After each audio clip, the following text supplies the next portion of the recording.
Let's move on then next to the most, frankly, important one, which is nuclear. We opened one of our shows on Biden's response to Putin on nuclear weapons, and Putin has issued a new and very troubling taunt, both to President Biden and to the entire West. So let's put this up there on the screen. This is analysis from Andrei Baklatitsky. So he is specifically a nuclear analyst, and he breaks down President Putin, what seemed like an offhand comment about nuclear weapons, actually was a change in Russian nuclear doctrine, and why it is just so important in order to break it down.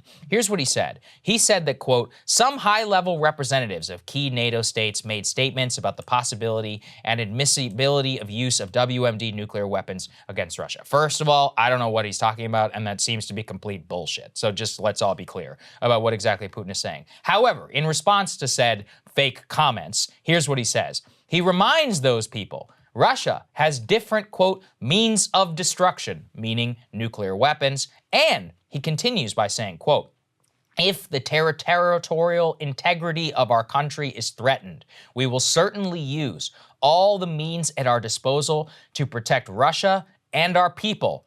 It's not a bluff. He continues. The citizens of Russia can be sure the territorial integrity of our motherland, our independence and freedom will be ensured. I emphasize this again, with all the means at our disposal. So, why does this matter? Two fronts. Number one, because at the same time those partial mobilizations were announced, Krystal, they also announced those fake referendums that are going to occur in 4 separate regions across Ukraine. We don't know the full date, all of that. All of those referendums will be much like the Crimea referendum, a fake pretext in order to fully annex these territories into Russia, and officially, as part of Russian law, would be part of the Russian Federation. Why does that matter? Because then, if we are talking about fighting in those areas, in Crimea, in Kursk, in the Donbass, in Luhansk, in these regions, they could claim a part of this new nuclear doctrine that this violates their, quote, territorial integrity with weapons used by the West. This is the real nightmare scenario in terms of we obviously are not going to accept Kherson or even Crimea, as part of Russia, but if they think that it is, and then they, as part of their new doctrine, say that it is, it would open the gates to a new higher level of warfare. So the fact that he added territorial integrity is very important because previously, Russian doctrine said that first use in a conventional war when the existence of the state is threatened, not territorial integrity. That was one of the first things. And the quote-unquote abstract protection of people, independence, and freedom. So nuclear doctrine is very important to understand. We have very, very laid out first use cases as to when we would use, a first use strike of a nuclear weapon. So do the Russians. Theirs has generally been like the integrity of the regime, the integrity of the state. To add territorial integrity, again, and this is what Andre says, coming from the person who has the sole decision-making power regarding nukes, this should be taken very, very seriously. Right. You combine the referendum with this new addition to Putin's nuclear doctrine, and look, we have no choice in this country but to take it seriously. Yes. Is he lying? Is he bluffing? I don't know. He says he's not. He's bluffed in the past. He is obviously a liar. This pretext of all of this is completely fake, but that doesn't mean that you can't take it seriously whenever he says these things. That's 100% correct. Zelensky's response was basically like, nah, he's bluffing, but maybe, yeah. You might be right, and you might not. But Right. The reporting is the White House and the Pentagon do take this possibility relatively seriously, and that's what we covered before when Biden was asked in that 60 Minutes interview, what would you say to Putin about his potential use of nuclear weapons? And he was like, don't. And then he was pushed about, okay, well, what would the response be? And ultimately his answer was, well, obviously I'm not going to tell you right now, but it also would depend on what the nature of it was. So one scenario they've been considering is, would there be some sort of a test or tactical detonation as sort of like a warning? Those sorts of things are very, very scary, even as, oftentimes the way the media covers it is like, oh, this would be no big deal. But make no mistake, it would be a huge deal.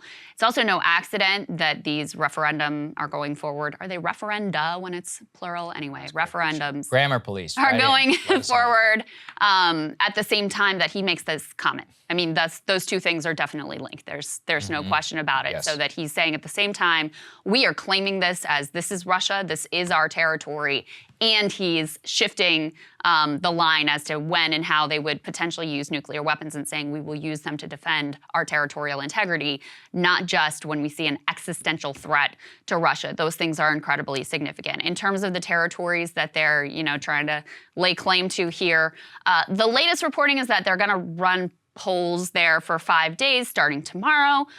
There's 4 regions that they're going to conduct these like fake polls and elections in, and those 4 regions represent about 15% of Ukrainian territory, so it's a very significant part of the state. Yeah, look, it's a lot of parts of Ukraine, and these are the most contested parts where a lot of fighting is happening. It also overlays something that we talked about in one of our previous shows, which is that President Biden very much considering the exact type of weapon systems that we're sending over there, because the Ukrainians are like, hey, we need these long-range weapon systems to hit Crimea.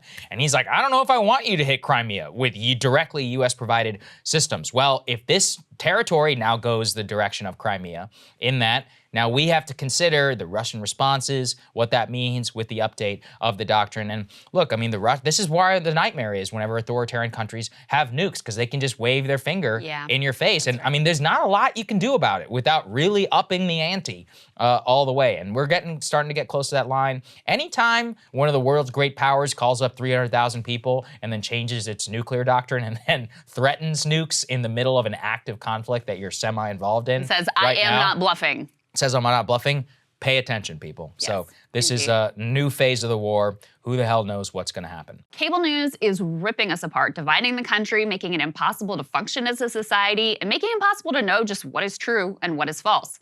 But the good news is they are failing and they know it.